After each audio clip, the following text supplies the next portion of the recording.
അസ്സലാമു അലൈക്കും. ഞാൻ ആദിൽ അഹമ്മദ്, 16 വയസ്സുകാരനായ ഒരു വിദ്യാർത്ഥിയാണ്. അമുസ്ലിങ്ങളോട് മെറി ക്രിസ്മസ് എന്ന് പറയുന്നതിനെ സംബന്ധിച്ച് താങ്കൾ പ്രസംഗത്തിൽ നടത്തിയ പരാമർശത്തെക്കുറിച്ചാണ് എന്റെ ചോദ്യം. മെറി ക്രിസ്മസ് എന്ന് പറയുമ്പോൾ നമ്മളും യേശുവിനെ ദൈവപുത്രനായി അംഗീകരിക്കുന്നത് പോലെയാണ് എന്നാണ് താങ്കൾ പറഞ്ഞത്. നമ്മളും അവരിൽ ഒരാളായി പോകുമെന്നും താങ്കൾ പറഞ്ഞു. അതെനിക്കൊരു വേദനയായി തോന്നി. ഞാൻ മെറി ക്രിസ്മസ് എന്ന് പറയുന്നത് ബന്ധങ്ങൾ നന്നാക്കാൻ മാത്രമാണെന്ന് അള്ളാഹുവിന് കൃത്യമായിട്ടും അറിയാം. എന്റെ പ്രായക്കാരായവർ ക്രിസ്മസ് ആഘോഷിക്കാറില്ല. അവർ യേശുവിന്റെ ജന്മദിനം ചെറുതായിട്ട് ആഘോഷിക്കാറുണ്ടെങ്കിലും വലിയ ആഘോഷ പരിപാടികളൊന്നും തന്നെ നടത്താറില്ല.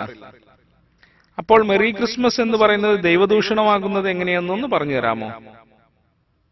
ബന്ധങ്ങൾ വളർത്താനായി മെറി ക്രിസ്മസ് എന്ന് പറഞ്ഞുകൂടെ എന്നാണ് സഹോദരന്റെ ചോദ്യം. അപ്പോൾ നാളെ ബന്ധങ്ങൾ വളർത്തുവാൻ കള്ളു കുടിച്ചുകൂടെ എന്ന് ചോദിക്കും. എന്തുകൊണ്ടായിക്കൂടാ? എന്തുകൊണ്ട് പന്നിയിറച്ചി ഭക്ഷിച്ചുകൂടാ? എന്തുകൊണ്ട് അവരുടെ കൂടെ ചർച്ചിൽ പോയി യേശുവിനെ ആരാധിച്ചുകൂടാ? ദൈവത്തിനായി നിഷിദ്ധമായ കാര്യങ്ങൾ ഒന്നും ചെയ്യുവാൻ പാടില്ല. ലക്ഷ്യത്തിലെത്താൻ തെറ്റായ മാർഗങ്ങൾ ഉപയോഗിക്കരുത്. സഹോദര, അവർക്ക് നിഷിദ്ധമായ കാര്യങ്ങൾ നിങ്ങൾക്കും നിഷിദ്ധമാണ്. നിങ്ങൾ മെറി ക്രിസ്മസ് എന്ന് പറയുമ്പോൾ യേശു ക്രിസ്തു ജനിച്ചത് ഡിസംബർ 25 എന്നും അദ്ദേഹം ദൈവത്തിന്റെ മകനാണ് എന്നും അംഗീകരിക്കുകയാണ് അതിലൂടെ ചെയ്യുന്നത്. ഇത് ദൈവത്തിൽ പങ്കുചേർക്കലാണ്. അതെന്തുകൊണ്ടെന്നാൽ യേശു ദൈവത്തിന് ജനിച്ച പുത്രനാണ് എന്നാണ് ക്രൈസ്തവരുടെ വിശ്വാസം. അദ്ദേഹം ഒരുപക്ഷെ നല്ല ക്രിസ്ത്യാനിയായിരിക്കാം, ക്രൈസ്തവത പിൻപറ്റാത്ത മോശമായ ക്രിസ്ത്യാനിയായിരിക്കാം. അവർ ആഘോഷിക്കുന്നതിന്റെ കാരണം അത് യേശുവിന്റെ പിറന്നാളാണ് എന്ന് സങ്കല്പിച്ചിട്ടാണ്. അവരെന്തുകൊണ്ട് മറ്റൊരു തീയതിയിൽ ആഘോഷിക്കുന്നില്ല? നിങ്ങളുടെ സുഹൃത്തിന് അത്രത്തോളം വിശ്വാസമില്ല എന്നാണ് പറയുന്നതെങ്കിൽ നമുക്ക് ഡിസംബർ 25 പകരം ഒക്ടോബർ 10 ആഘോഷിച്ചുകൂടെ എന്ന് ചോദിക്കൂ. അവരത് അംഗീകരിക്കുമോ?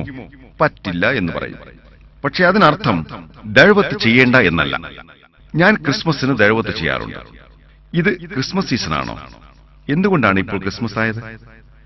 ഇപ്പോൾ ക്രിസ്മസ് ആകുവാൻ കാരണം യേശു ക്രിസ്തു ജനിച്ചത് ഡിസംബർ 25 അതുകൊണ്ടാണ് ഞങ്ങൾ ആഘോഷിക്കുന്നത് എന്നവർ പറയും.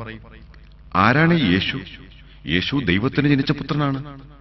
ബൈബിളിൽ നിന്നും യേശു സ്വയം ദൈവമാണ് എന്നോ എന്നെ ആരാധിക്കൂ എന്നോ സംശയരഹിതമായി പറയുന്ന ഒരു വചനമെങ്കിലും കാണിച്ചു തരാമോ എന്ന് ഞാൻ ചോദിക്കും. ഞാൻ ദൈവത്തെ ചെയ്യുന്നുണ്ട്. നിങ്ങൾ എന്തിനാണ് ദൈവത്തിനായി തെറ്റായ മാർഗങ്ങൾ ഉപയോഗിക്കുന്നത്? മെറി ക്രിസ്മസ് എന്ന് പറയുന്നത് തെറ്റാണോ എന്നാണ് ചോദ്യം. അതെ, അത് തെറ്റാണ്. എന്റെ അഭിപ്രായത്തിൽ 100% തെറ്റാണ്. ക്രിസ്മസ് എന്തിനാണ് ആഘോഷിക്കുന്നത് എന്നറിയില്ലെങ്കിൽ, മദ്യമാണെന്നറിയാതെ പെപ്സിയാണെന്ന് ധരിച്ച് ഒരു ഗ്ലാസ് മദ്യം കുടിച്ചാൽ അള്ളാഹു പുറത്തു തന്നേക്കാം. UK ജീവിക്കുന്ന താങ്കൾക്ക് ക്രിസ്മസ് എന്താണ് എന്നറിയില്ലെങ്കിൽ എന്താണ് സഹോദര Christmas? Well, as of now, you come from somewhere outside. Well, as of now, I think it stands for a Do you know commercial. what? I think it stands for a commercial business. That's what it Sorry? stands for. It stands for a commercial business, a place where people give each other presents. No, commercial. What is the excuse? No, don't. It's don't a holiday. beat around the bush. I am asking the question. Do you know? അത് സമ്മാനങ്ങൾ പരസ്പരം കൈമാറുന്ന കച്ചവട സ്വഭാവമുള്ള ഒരു ആഘോഷമാണ്. ഉരുണ്ടുകളിക്കരുത് സഹോദര. എന്തിനാണ് അവർ ആഘോഷിക്കുന്നത്? അത് യേശുവിന്റെ പിറന്നാളായിട്ട്. അപ്പോൾ നിങ്ങൾക്കത് അറിയാമെങ്കിൽ പിന്നെ അത് നിഷിദ്ധമാണ്. നിങ്ങൾക്കതറിയില്ലെങ്കിൽ അള്ളാഹു നിങ്ങൾക്ക് പുറത്തു തരും.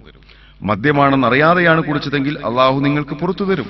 പക്ഷെ നിങ്ങൾ ബന്ധങ്ങൾ നിലനിർത്താനായി തെറ്റ് ചെയ്യുമ്പോൾ നിങ്ങൾ നരകത്തിൽ ഒരു സ്ഥലമുണ്ടാക്കി വെക്കുകയാണ് ചെയ്യുന്നത്. ശരിയായ ലക്ഷ്യത്തിലെത്താൻ തെറ്റായ മാർഗങ്ങൾ ഉപയോഗിക്കേണ്ടതില്ല. നിങ്ങൾ ഖുർആനിന്റെയും നബിചര്യയുടെയും അടിസ്ഥാനത്തിൽ വേണം കാര്യങ്ങൾ ചെയ്യുവാൻ.